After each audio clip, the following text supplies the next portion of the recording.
in a change environment, yung mga leaders na merong ganitong mindset tend to railroad change. Meron ako dating boss na kapag meron siyang gustong mangyari, because I believe in collaboration, sasabihin ko, I would like to talk to the other managers first. So niya, wag na silang kausapin. Hahaba lang eh, tatagal yung change. Gawin mo na. Sabi ko, paano kung meron tayo na overlook? Sabi niya, ay di mag-sorry ka. Ako magsasorry. Hindi siya. Di ba?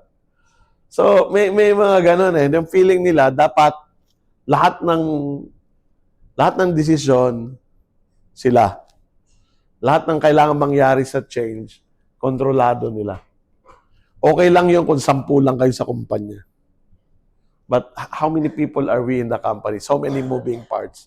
If you try to control everything, you control nothing. Di ba?